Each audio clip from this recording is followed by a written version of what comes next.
This is CGTN, China Global Television Network.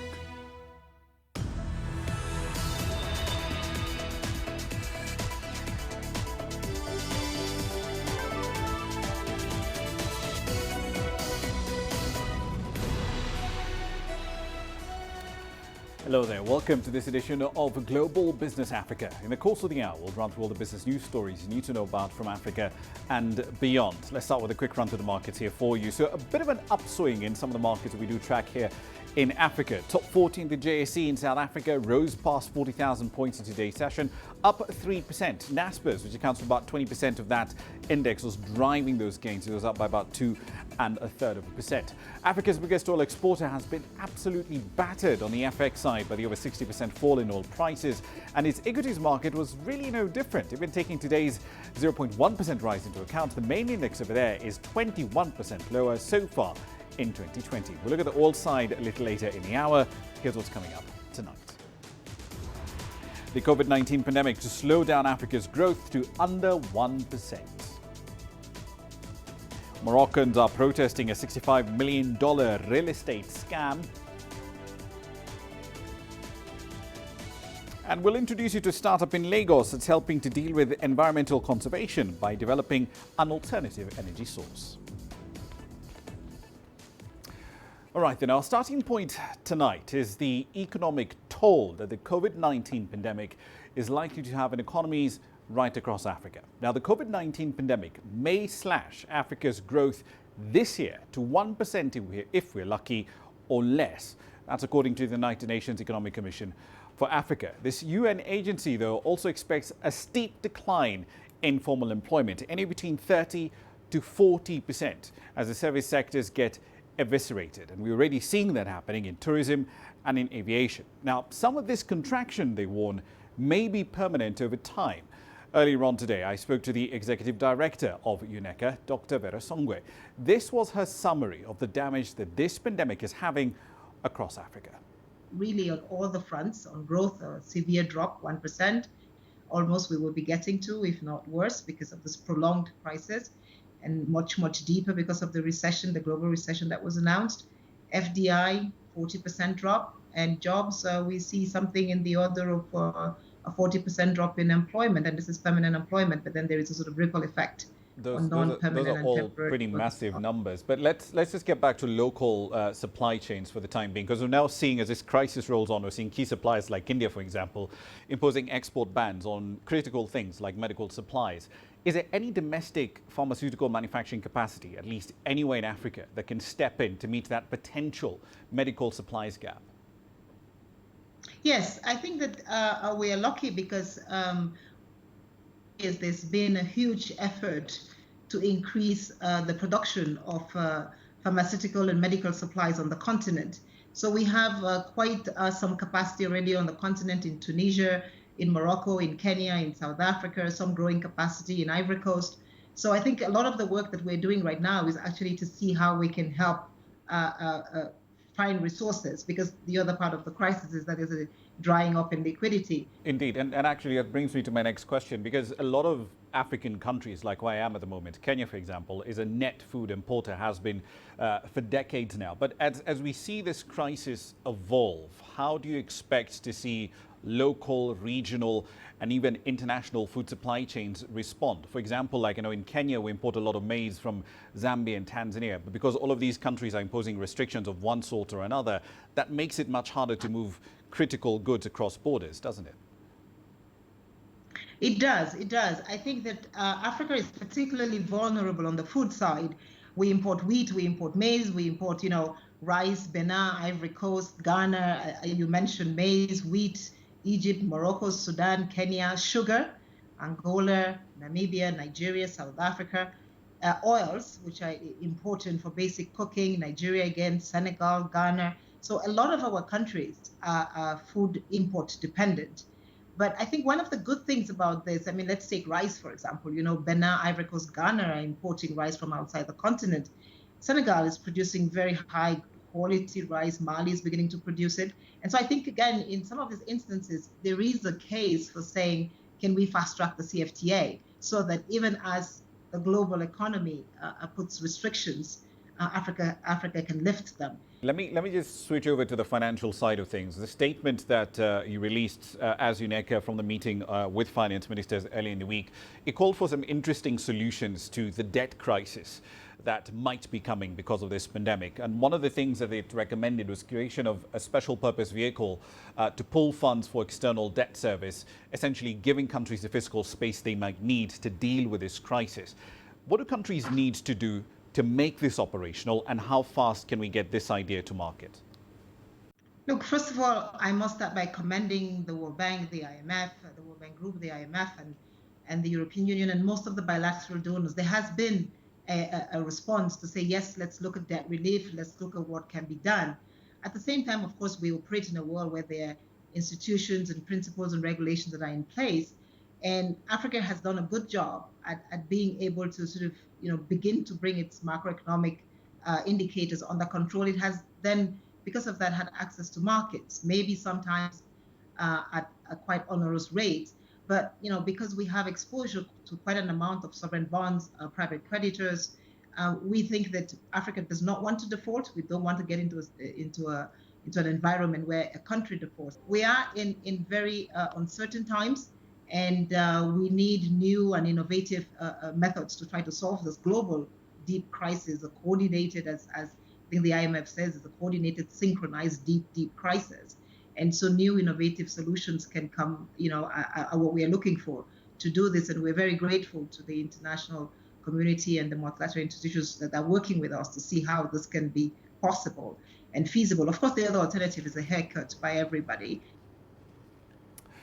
All right, then. So 3 international organizations have also issued a joint call today for countries to ensure that global trade and food supplies amid this pandemic continues. The statement came from the Food and Agriculture Organization, the World Health Organization, and the WTO, the World Trade Organization. They all say that millions of people worldwide depend on international trade for their food and their livelihoods. And they say that the global food supply chain should not be interrupted. Now, the statement warned that uncertainty about food availability can spark a wave of export restrictions, and that will result in price spikes and increased volatility. That in turn would leave those with low incomes and those in countries with a food deficit particularly vulnerable. The 3 international organizations are calling for increased solidarity to ensure global food security. The World Bank says roughly 20% of South Africa's gross national output does come from its informal sector, and roughly 25% to 30% of South Africans who are currently in the labour force operate in the informal economy. But this pandemic has now forced the government to announce a 21-day lockdown. So how is the informal sector coping? CGTN's Alexandra Majala takes a look. 68-year-old great-grandmother Lucy Malimele started selling fruits and vegetables at Soweto's Kliptown market in 1983. Over the years, she has relied on the trade to feed her family, including 8 grandchildren. Her trading stand was buzzing with activity before the 21-day lockdown started in South Africa. Despite the lockdown, the vegetable trader has no choice but to violate the curfew for her business and family's survival. There's no business, meaning the business is dead, unless I break the law like currently. I say I got some produce which is not allowed, but I went to get it. Being here is not even allowed. Aside from the struggle to put food on the table, a large portion of the population struggles with maintaining hygiene and social distancing. I need food and money to support the children. We also need proper housing. Our toilets are not okay. They are outside and we have to go there in groups. Even the taps we use all at the same time. I don't know how we're supposed to cope during this time. Africa's most advanced economy has announced tax relief for small businesses to cushion financial losses suffered by firms due to the pandemic.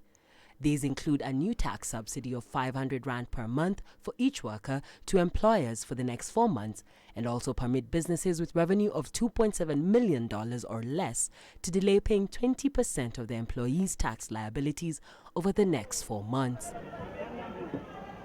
But no support has yet been offered to the informal sector, which Statistics South Africa estimates accounts for around 6 to 7% of the economy. Alexandria Majala for CGTN. Now, the ratings of South Africa's largest banks have also been downgraded right into junk territory in the wake of the sovereign downgrade by Fitch Ratings and Moody's. ABSA, FirstRand, Investec, Nedbank and Standard Bank, they've all been affected. This move was driven by the negative impact, of course, from the ongoing COVID-19 pandemic and the lenders' operating environment. From Rosebank in South Africa, here's CGTN's Angelo Coppola. This means the lenders are no longer considered investment grade and they run the risk of further downgrades if the situation worsens. And that's likely in the lockdown environment, especially in the bank's portfolio of properties. In addition to the quality of the balance sheet, especially in the retail sector, you've got turnover clauses, which are an important contributor. So those turnover clauses, for all intents and purposes, are missing in action. Barring a few exceptions, for instance, your food retailers, but overwhelmingly your turnover clauses have evaporated. The downgrade affects the banks in the same way it affects the downgraded sovereign if they went looking to raise capital offshore. It doesn't mean they're in bad shape. In fact, they're in very good shape at the moment. So I wouldn't worry too much about it. But it is something that comes with the territory. So unfortunately, we all go down with the country. Retail credit in the shape of home and car loans is another vulnerable area on the bank's balance sheets. Unemployment numbers, without question, are going to step up. There's talk about some big names being under strain, and we've got a sense that there could be impacts on employment figures very soon. Forget about protracted, very, very soon. And that immediately sort of puts skids under creditworthiness. The question is whether potential shareholders will walk away from South Africa and its banks. Those investors who come into banks or come into South African equities know the history. They know the history of the country and they certainly know the history of these banks.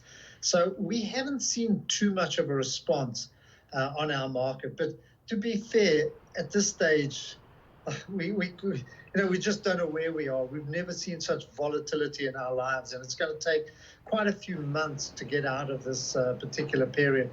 While there's no doubt that the banks are suffering from that sovereign debt downgrade that South Africa got, they have their own problems because they're also exposed to the sovereign in terms of money they've loaned them. I'm Angelo Coppola for CGTN in Rosebank, South Africa.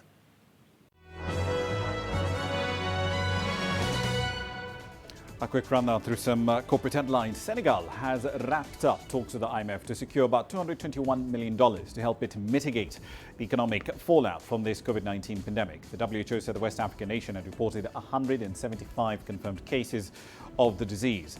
The global body said the pandemic had led to a drop in remittances from Senegalese nationals living abroad and a shutdown of its tourism sector. The financing now requires the approval of the IMF's executive board. That's expected to consider the request by the middle of April.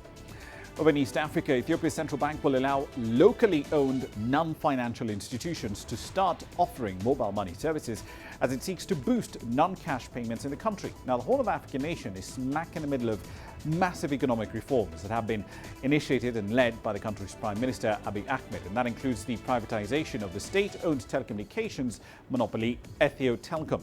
This new directive essentially would allow Ethio Telecom to get into the mobile money space, but foreign-owned companies, they're still locked out. In North Africa, Tunisian banks will allow their customers to defer loan payments for 3 months as part of a package designed to ease the social and economic effects of this pandemic. The central bank just last month cut its key policy rate from 7.75% down to 6.75%. It also postponed loan payments for poor persons for at least 6 months. And finally, British Airways is in talks with its union about a plan to suspend roughly 32,000 members of staff. Now, if this did go into effect, it would mark one of the industry's most dramatic moves yet in order to survive this pandemic. Having already agreed to a 50% pay cut for its pilots, the carrier is now nearing agreement on a deal designed to suspend roughly 80% of cabin and ground crew, engineers and office staff if it is to get through the worst crisis it has ever faced. That's a run through your company headlines. Roughly 15 minutes into the hour, time for a short break. Here's what's coming up shortly.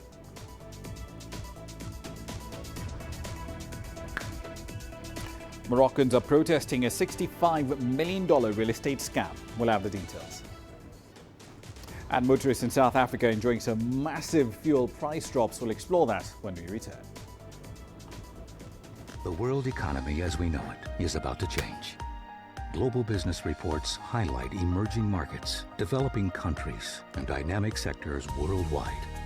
We feature top analysts and newsmakers to provide perspectives on every facet of business. From an on-the-ground perspective, we provide you with balanced and objective assessments. Fast, sharp, and insightful. Global business, only on CGTN. There's more to this place than just glorious landscapes. There's more to it than just, say, Table Mountain or glorious, endless salt flats. There's more to it than countries that are home to some of the deepest mines in the world. There is so much more to this place, even if it is home to some of the finest diamonds on the planet. It is the sheer diversity of the people who call Southern Africa home and the relentless drive to make it a better place that make it so special. And we know that because this too is home.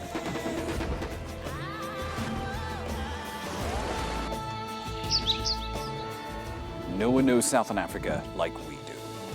CGTN, see the difference.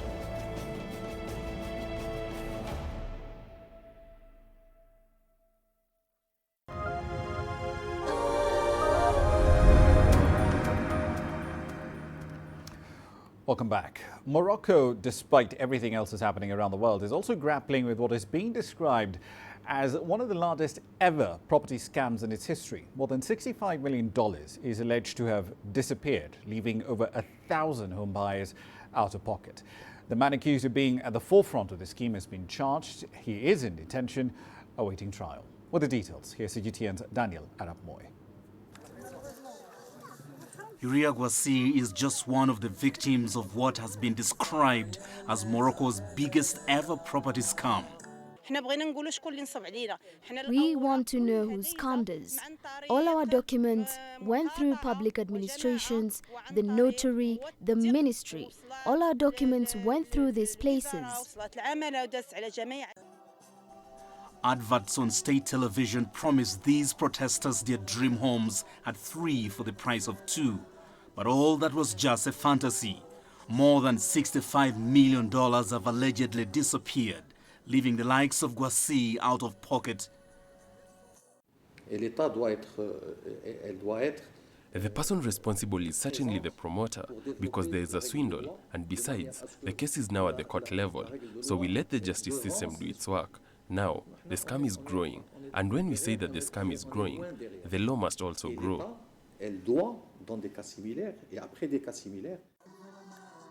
In a country where corruption is endemic, the unprecedented scale of this alleged fraud is also generating political waves. The state must be present to develop the rule of law in such a way that the rule of law is ahead of the swindle. It must call upon the professionals because they are closest to the real estate sector.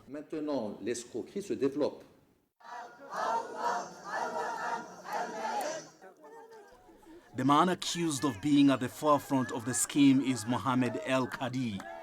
He is the head of a group of firms that believes to have cashed advances from at least 1,000 victims.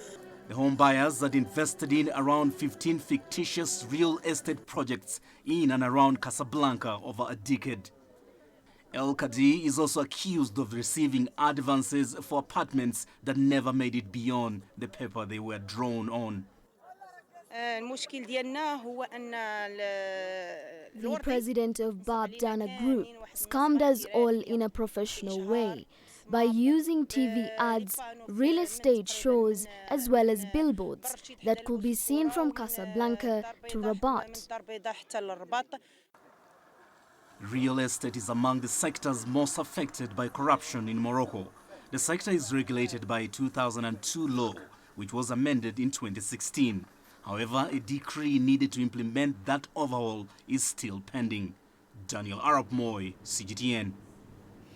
South African motorists, in the meantime, are seeing the largest fuel price drop on record this month. That's, of course, a direct result of the low oil prices, which have fallen by over 60% so far this year, mainly due to that little price war you might have heard of between Saudi Arabia and Russia. Demand for oil, however, has also fallen quite a bit in Africa's most industrialized economy due to the economic disruption caused by the COVID-19 pandemic. Here's CGTN's Sumitra Naidu with the details. It's a record price drop of almost 2 rand per litre. That's just under 12 US cents. It may sound small, but for South African motorists that have had to contend with double-digit prices for years, it's a welcome relief. Locals spend a big chunk of their earnings on transport. This is certainly good news for the country at a very, very difficult time. Obviously, very few people are going to be able to be using their cars for the next 3 weeks. What it might translate to now is that providers of goods who use transport across the country will benefit from lower input costs, and we hope that those lower input costs certainly translate into lower prices for consumers. A lockdown is currently in place, which means that South Africans won't enjoy the benefits right now, but it will help with reducing input costs.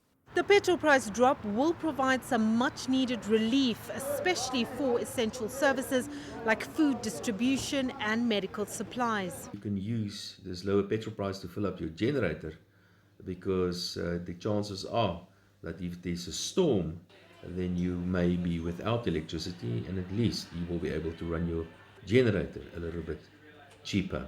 Unfortunately, it would have been so much better for the South African economy if this substantial fall in the petrol price came at a time when the economy was growing. There may be more relief on the cards if oil prices remain low. The US has urged Saudi Arabia and Russia to resolve their differences, but Russia is reluctant to cut oil output in line with OPEC. It's very difficult to speculate what the fuel price is going to do in the next week, given the volatility of both international oil prices and the Rand-US dollar exchange rate. I think at this stage we are going to monitor the numbers, obviously, as they come out. There is a possibility that this decrease could be a little bigger, but one still has to factor in the fact that there will be a 25 cents levy added to the fuel price. This could very quickly turn for South Africa. Fuel levies already make up over a third of the price of each litre at the pump. New taxes take effect in April. The rand is also at a record low against the dollar at the moment. As a net importer, any sudden rise in the oil price will immediately see fuel prices rising again. Sumitra Naidu, CGTN, Johannesburg, South Africa. Let's get back into the aviation sector. The International Air Transport Association is urging governments in the Middle East and Africa to move a lot faster to provide state support to airlines. Now, the sector, of course, is one of the hardest hit, and this is just in the early stages of this COVID-19 pandemic. Kenya Airways, for instance, stopped passenger flights at the start of April. Before this, it had instituted pay cuts of between 25% to 50% for staff that were on duty, with an 80% cut applying to top management. Ethiopian Airlines has stopped flights to 80 destinations around the world by the end of March. Domestic traffic just in Ethiopia has fallen by at least 50%. Altogether, IATA estimates that African carriers will lose anywhere between $4 billion in passenger revenues in 2020 compared to last year. But what exactly is the case for bailing out African airlines amidst this crisis? Let's examine the arguments for and against that in a bit more detail. Zamedene Nagatu is the chairman of Fairfax Capital, who joins us now live from Washington, D.C. Zamedene, good to see you on the program as always. So finance ministers across the continent are arguing that it's vital to preserve and protect state-owned carriers through the support. But what kind of support really do airlines need right now? Ramah, good to see you from Washington. Very quiet, as you can see behind me. In fact, it's very relevant for what we're discussing here in the United States. Starting tomorrow, the U.S. carriers will be eligible for $50 billion of bailouts. And these are the biggest of the big. American Airlines, United, Southwest, Delta, with hundreds of aircraft and tens of billions of dollars of revenue. So when we talk about Africa, we have to put things in perspective.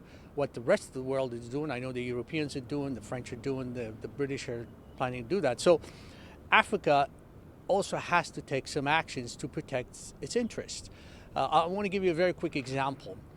This week, in the last sort of week and a half, a lot of aid, a lot of medical equipment, masks donated by Alibaba founder Jack Ma in coordination with the Prime Minister of Ethiopia was distributed to more than 40 African countries, but not by European carriers or American carriers, by an African carrier, Ethiopian Airlines. So when we talk about the need for bailing out African carriers, we have to understand the important role they play on the continent. Air travel is not a luxury and is critical for Africa's economic transformation.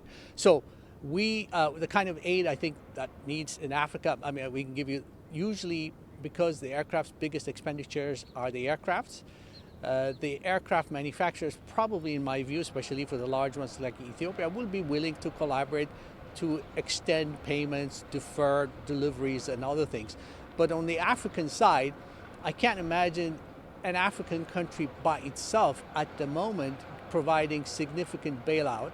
That means the international financial institutions like the World Bank, the IMF, and as the Prime Minister of Ethiopia has proposed, the $150 billion aid for Africa, part of that should be given to African carriers, because what we need to think of is when we come out at the other end, when this coronavirus crisis is over, we need these airlines to be around. Another example I want to give you, even during the normal times, Africans travel into and out of Africa was accounted for, 80% of it was accounted for by non-African carriers. And this is when they were all operating, whether it's Ethiopian, Kenyan Airways, South African, others were operating. Imagine what happens if we don't support them now to survive, what would happen at the other end? That means virtually 100% of travel into and out of Africa would be transported by non-African carriers. So when we think of the airlines, I mean, I we have to hear what you're understand saying, sir, but at the end of the day, the fact of the matter is this. African countries are looking at limited fiscal space, right? Tax revenues are falling off a cliff at this point in time. That's happening everywhere. Ethiopia, Kenya, South Africa. And a lot of taxpayers will argue, look, why are we bailing out airlines? Yet we've got this massive pressing problem posed by COVID-19. How do you justify that argument? Very good point. Let me, again, I want to use examples to illustrate the importance of aviation plays in Africa. Where you are in Nairobi, in Kenya, the biggest forex earner for Kenya is tourism. These tourists don't drive from Europe to Kenya. They don't take ships to come to Kenya. So unless Kenya Airways is around, or unless Ethiopian Airlines is able to bring them to Kenya, Kenya's tourism sector, as it is across Africa, will be decimated. Millions of Africans will be out of a job. So that's why I'm saying when we talk about priorities, for some it may not seem like the biggest priority, but when you start linking it to the tourism sector, the hospitality industry, even in terms of the critical exports like flowers, you can't ship Kenyan flowers or Ethiopian flower by ship or by train or by truck. So what happens to the Kenyans who grow those beautiful flowers, or the Ethiopians that do the same thing, and the hundreds of thousands, they'll be out of a job. That means the forex that is critically needed for Africa economic transformation would be lost. So I think we need to link it to the practical reality, as opposed to just say, well, this might be for well-off people to fly to Europe or America. No, it plays a critical role. At the moment, the cargo transport, for example, is critically needed around the world to move masks and other equipment, medical equipment. It's Ethiopian Airlines retrofitting its aircrafts or using it in the belly to transport them around the world. I'll give you a very important example here. Last week, Europe received medical equipment to fight the coronavirus via Ethiopian Airlines. These equipment were delivered from China to Portugal by Ethiopian Airlines. So we need to think of the practicalities when we talk about why should we support. I don't even want to call it bailout, because supporting the airlines means supporting Africa's economy. Right. One last question for you. Ultimately, this does come down to the details, right? Because these airlines have a lot of debt. They've got ongoing payment commitments that they do have, lease costs, for example, for planes that they bought. Should we essentially perhaps form, for lack of a better word, a bad bank? Or essentially a sort of special purpose vehicle that would essentially allow governments to be able to keep servicing these costs, but take them off balance sheets of carriers like Ethiopian, SAA and KQ? Well, if we look at it broadly, virtually no African government today has the fiscal flexibility, the fiscal space to spend tens or hundreds of millions of dollars, not just the airlines and other industries. So the aid, as I mentioned earlier at the beginning, the $150 billion that Africa is requesting from the G20 and beyond, part of that has to be able to, because a lot of these airlines, their debt is in hard currency. So it can't just be from local currency funding. A lot of it has to come from offshore. So part of that 150 billion or whatever that number is should go to the airlines. And because, as I said, when we come out at the other end, if we do not have our own airlines in Africa, we'll be in trouble in Africa. We can't reform our economies. So the other thing is, as the airline business, as you know, we've done a lot of these in Africa. We've done about 14 of them. We know that the debt is held by American banks, European banks, and the aircraft manufacturers, Boeing and Airbus in particular. So they, I'm sure, will be willing. Boeing just got bailed out by the U.S. government because it's critical. So part of the reason for Boeing bailing out bailout and for Boeing to be successful is it has to restructure the relationships or the debt that these airlines owes it. So you look at an offshore funding from the IMF, the World Bank. Just ironically, the World Bank and the IMF is just a block away from you and I are talking today.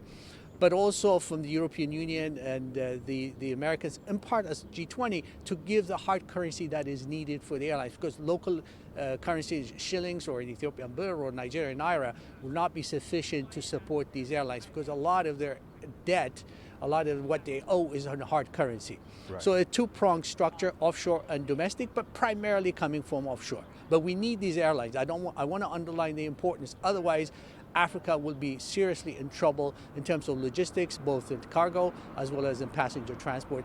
And the tourism sector in particular, you've seen the occupancy rates of hotels in Kenya is down in some places, down as low as 7%.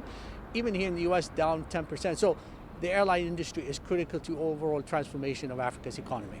Indeed. Zemadin Nagatu in Washington, D.C. Thank you very much. A pleasure to have you on the program, as always. Right then, time for a short break. You're watching Global Business Africa. Here's what's coming up next.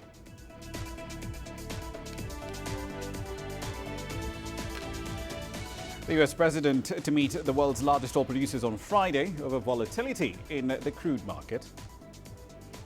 And working from home is raising the risk of cyber threats. We'll tell you how to shield yourself when you come back.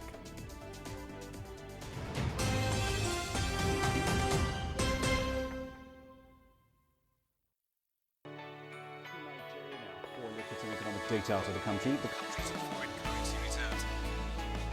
With a dedicated and diverse team of anchors, CGTN now brings Africa to the palm of your hand. I'm Karibe in the heart of Nairobi, which is bustling. From everyday heroes to the continent's most powerful figures, we bring their voices to you. We haven't changed. And this is something most of us are very excited about. We bring you news that's changing perspectives.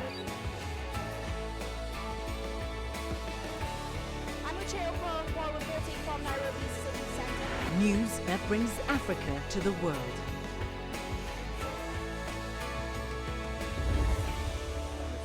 CGTN.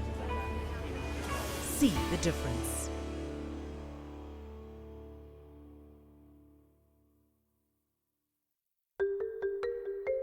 How will your world change today? What happens here? What happens there? Or what you make happen for yourself. If it matters to you, it matters to us too. Your stories are the stories that need to be told. Africa Live. Find your voice.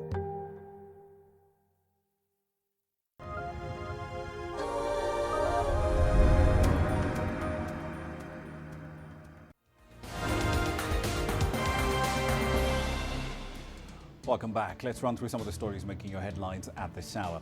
The number of COVID-19 cases continues to rise daily across the continent. 50 countries so far have reported infections. There are now more than 6,500 confirmed cases right across the continent. 441 people have been confirmed to have recovered from the virus. According to the latest data by the African Center for Disease Control on COVID-19 across the continent, 221 people have also died so far. Thursday saw Malawi report its first case of the coronavirus. South Sudan's government says it's putting in place measures to stop the spread of coronavirus in the country. I should point out there are no confirmed cases of COVID-19 in South Sudan at the moment, but nonetheless the country is in a partial lockdown.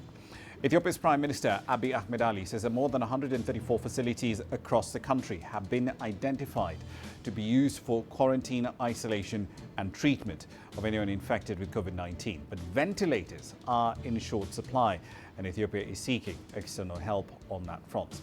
And finally, governments across Africa are teaming up with tech giants, and that includes Facebook and Twitter, to fight misinformation about COVID-19 on a range of social media platforms. Public health authorities are concerned that posts purporting to highlight cures and products to protect people against the virus will drive up infection rates in a continent where public health care has not been invested in properly for decades. That's a run through your headlines.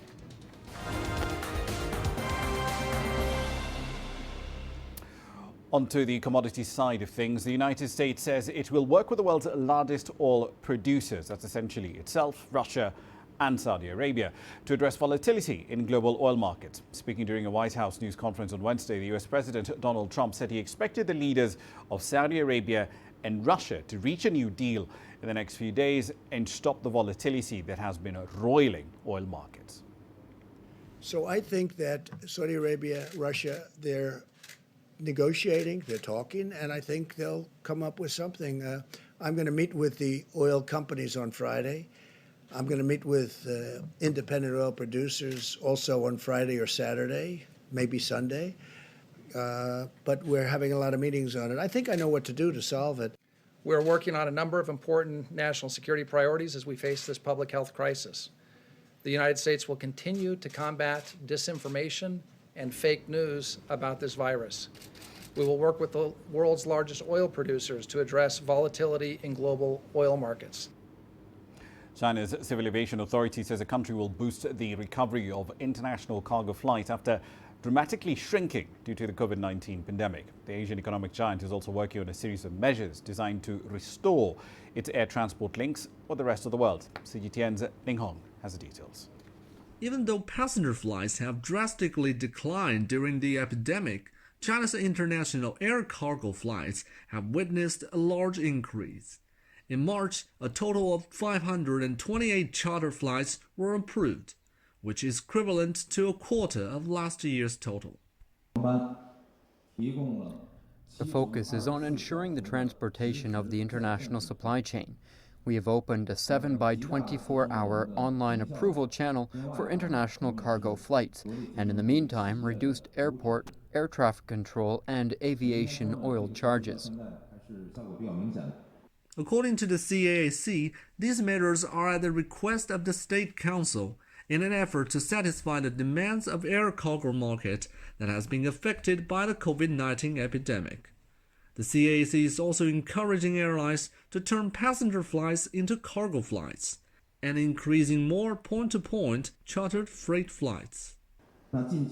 We approve China Post Air's request of adding over 80 chartered cargo freights to nearby countries such as Japan and South Korea. This has greatly eased the overstock of mail and goods. The Aviation Administration is also encouraging airlines to enhance their connection with trade companies in order to further boost and strengthen international trade. Ning Hong, CGTN, Beijing. In light of rising concerns about the spread of COVID-19 and calls to contain the pandemic, more than 1 million students in New York are at home after schools shut down. The city is the largest public education system in the United States, and teachers there are now scrambling to make classes available online. But there are concerns, as CGTN's Sarah Walton now reports. The front is, I think, a little easier than the back. Brianna no longer has to leave the house to go to school. Like more than half the children in the United States at the moment, she and her sister are getting lessons online because their school is closed. And there have been some teething problems. It's all right, but they give us more homework or work than we used to have in school. Sometimes it gets confusing. Even though we have email and we email the teachers, it's still not the same. New York's school system has been closed for 2 weeks, although some chose to shut their doors before that as a precaution, and few schools or parents were prepared for the sudden change. The first days, I will say it was definitely very stressful because certain programs weren't working, you couldn't log in, so many different passwords and things to sign up for, and it was just trying to get him to engage and pay attention and stay focused. So that was a little difficult, but the teachers are so amazing. They've been so supportive. While Michelle says her family is doing well, there are concerns that vulnerable students could fall behind. 2 out of every 5 children in this city come from low-income families. By some estimates, more than 114,000 New York City kids are homeless. Many simply don't have access to a computer or the internet.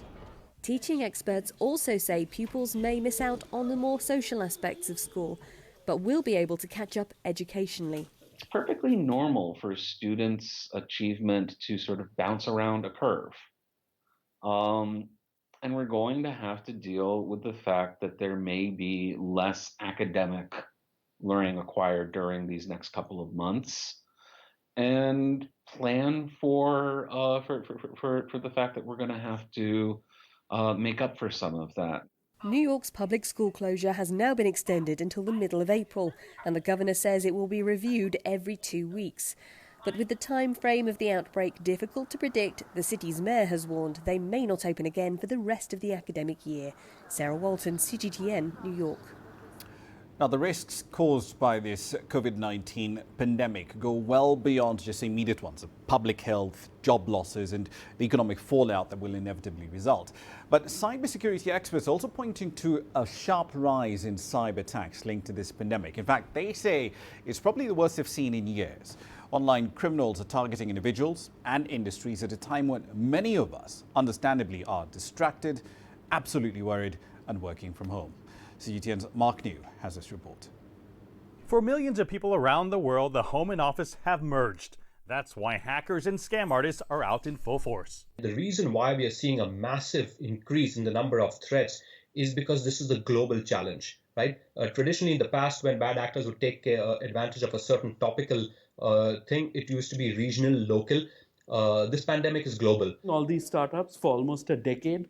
This is how Casey Wisdom's day used to look. He's the founder of Pitch Global, which helps connect entrepreneurs with investors. Now he's setting up virtual conferences from his home, where he's noticed an increase in fake emails, including this one, which has an email address from his own website domain. That's called spoofing. I just cannot believe such thing can happen. I'm not even touching that email. Whoever is doing this, they are much more tech savvy than I am. Definitely the quantum of, hacking, of, illicit activity, trying to take advantage of fear and vulnerability in the community, this activity has gone up.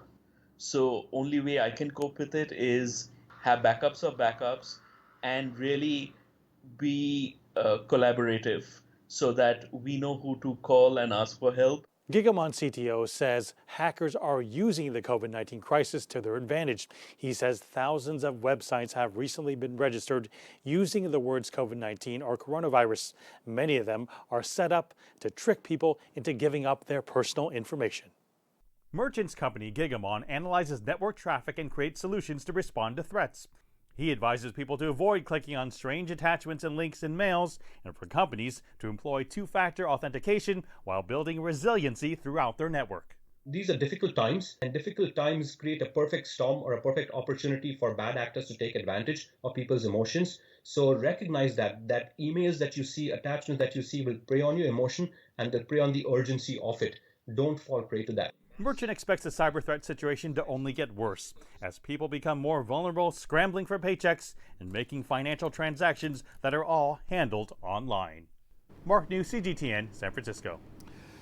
Caterers and restaurants have been among the first sectors of the economy to be hit as this pandemic fears prompt the vast cancellation of events right across the United States and in other countries across the world.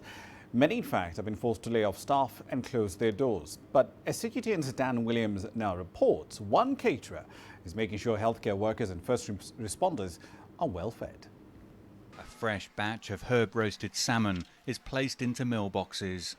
This catering company on the outskirts of Chicago has switched focus in recent weeks, from serving food at weddings and cocktail parties to feeding first responders and those most in need during the COVID-19 pandemic. A community member had come to us and wanted to purchase food for those that needed it, and kind of out of that sparked a whole idea that we could feed those that were truly, in need right now. Heather Bublick and her husband DeAndre Carter came up with the idea as a way to keep their 9 staff employed. We have cooks in our kitchen that are the only people in their families working right now, and it just means everything to so many. The first day, the company made 30 meals. By day 2, that had grown to 100. They now deliver more than 250. First responders and hospital workers are among those to receive meals. We feel it's totally grateful to have a medical staff that's really standing up and being the heroes here in America. We just want to show our gratitude just by feeding them some really good food. The system has been set up to place the community at the heart of the initiative, which allows the public to send personal messages to healthcare workers. The community members create a card for them, so everyone gets a card, and then we send pictures once we've delivered it, so they're able to see that at home, and then the first responders are able to, get letters from the members of the community, get meals from them, and really know that the whole community is behind them. This meal service for the most in need is already having a major impact in the community, but this week-by-week operation is supported by donations, and if the funds run out, then the owners will have no choice but to bring a halt to the project. Without funding, we will have to stop. Right now we're going week by week, so everyone who's getting meals this week knows that we're going through Friday, and then we kind of revisit it every week to see if we can keep it going. Restaurants and catering companies across the US are feeling the impact of the COVID-19 pandemic.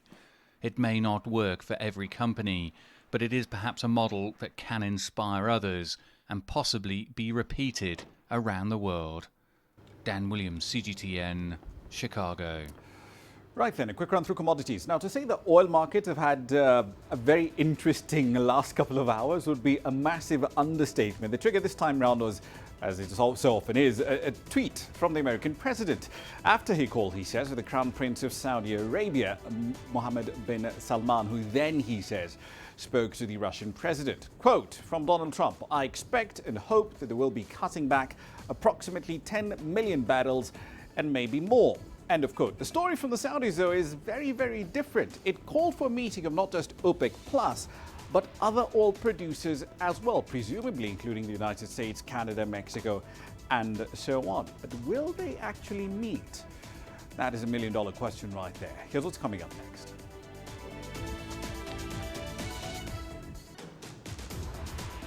We'll take you to a startup in Lagos that is helping convert agricultural waste into an energy source. You don't find the stories of North Africa by sitting on the sidelines.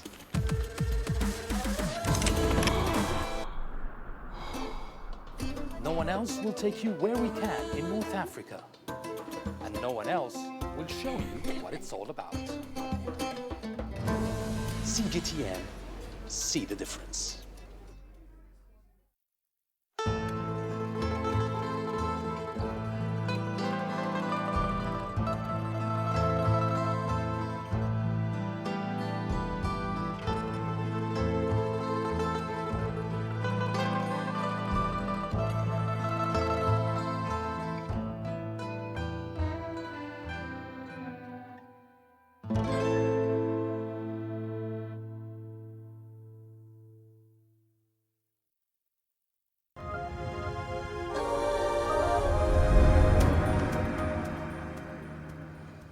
Welcome back. Let's head over to Nigeria, where working from home for those who are able to has become inevitable as the government there has imposed a lockdown in 3 states, and that includes the federal capital territory of Abuja. The order comes as a number of confirmed cases of COVID-19 continues to rise. CGTN's Kelechi McCallum reports now on how Nigerians are coping with working from home. Software developer Michael Okundu has his office situated inside a busy mall in Nigeria's capital city of Abuja. But for a while now, he's been working from the comfort of his home to ensure his safety and that of his family. But getting work done is proving increasingly difficult, from family distractions and the temptation to lay down and sleep to even bigger struggles of work infrastructure. It's a challenging experience because anytime I'm doing, I have to use my credit to make some calls. I use my data at home, which is very high. The data charge is high. And actually, my clients don't come to me anymore. So I have some difficulties communicating with my colleagues and my clients. The situation isn't any different for this civil servant and father of four, Ahmed Bello. His productivity is also being hobbled by epileptic power supply. Yes, of course. It can never be like in the office because in the office we have access to the internet service. The office environment is there, and all the assistance and the contact between you and your either superior or subordinate.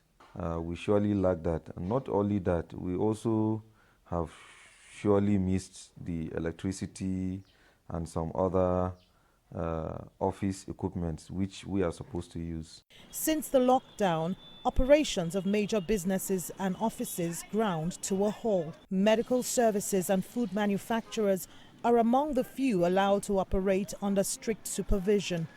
But more people are worried that the nation may not be technologically ready for the shutdown. No, we do not have such technology that can be used to monitor your working activity from home. And the only method that most likely we use is making calls and sending emails. It's actually difficult in Nigeria because the system is very poor. Very, very poor in Nigeria, the communication system, the network strength, and the gadgets. We are really left behind in these countries. So for many like Ahmed and Michael, who have no choice but to work from home, they would have to spend the next few weeks overcoming the challenges and discovering innovative ways of making their work more fluid. Kelechi McCallum, CGTN Abuja, Nigeria. And our story also comes from Nigeria. The country has an annual deforestation rate of about 3.5%, which on paper doesn't sound like much, but it translates to 400,000 hectares of land cleared of forest cover every year. Now, many of these trees are used for domestic purposes, cooking in particular, but it also means that you have thousands of Nigerians every year who die because of the health risks imposed by the use of biomass as fuel. But one environmental startup is coming up with an alternative. It's converting underutilized agricultural waste into more eco-friendly fuels for cooking. Deji Badmus has that story on Grassroots. In many rural communities in northern Nigeria with little or no access to steady power supply, the most affordable method of cooking is with firewood or charcoal, despite its huge health implications. But these engineering students and founders of the social enterprise Bricol have discovered another way that's safer for both humans and the environment. The solution they're offering is this charcoal cube processed from mainly crop waste like dried sticks of grains, maize cobs, rice husk, and sugarcane waste generated from farms in rural communities. They say with this, people no longer have to cut down trees for cooking purposes, and the death toll from the use of firewood can drastically come down. 80% of Nigeria's population depend on firewood or charcoal to cook. This is leading to deforestation, which is also leading to desertification. A lot of crop cycles now is been affected because of people can't predict rainfalls, and all this is climate change. So because of that, we felt we have to come up with a product or with a technology that will be able to bring a solution and bring an end to this issue. Under normal circumstances, these crop residues would have been burnt. But to avoid the air pollution that it may cause, Bricol gathers the waste at their collection hub and converts them into clean cooking fuel. It is processed into carbon, after which the charcoal dust is mixed with a binding agent and then transferred to a solar-powered charcoal briquette machine, where they are compressed into cubes, sun-dried and packed into boxes, ready for distribution.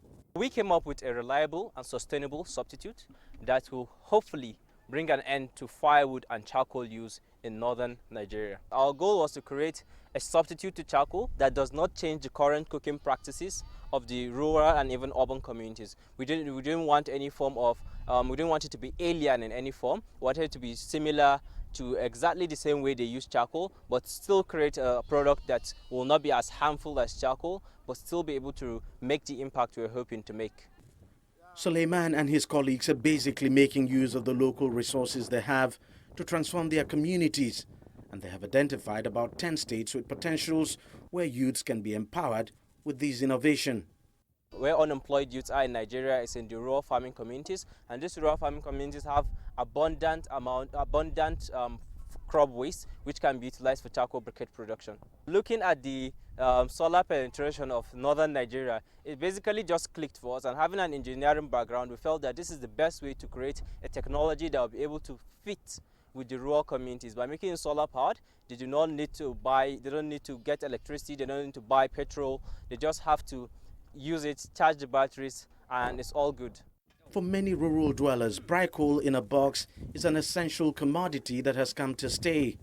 Although these young men still rely on financial support from their university, friends and family, they still nurse the dream of becoming the foremost suppliers of clean cooking charcoal in not just Nigeria, but on the African continent.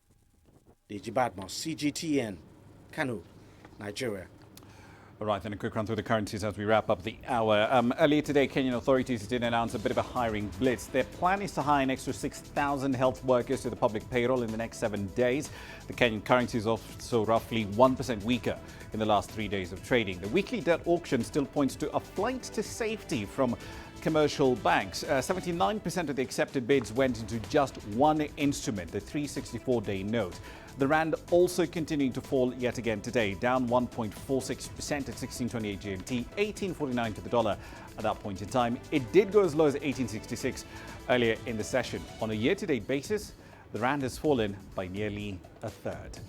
That's it for tonight's edition of Global Business Africa. As always, we'd like to hear your thoughts on the content you've seen on the program in the last hour. There are many ways of getting your thoughts back to us, all of them on your screens right now. I'm Ramah Nyang in the Kenyan capital, Nairobi. Thank you for your company in the last hour. The World Today is up next from Washington, D.C.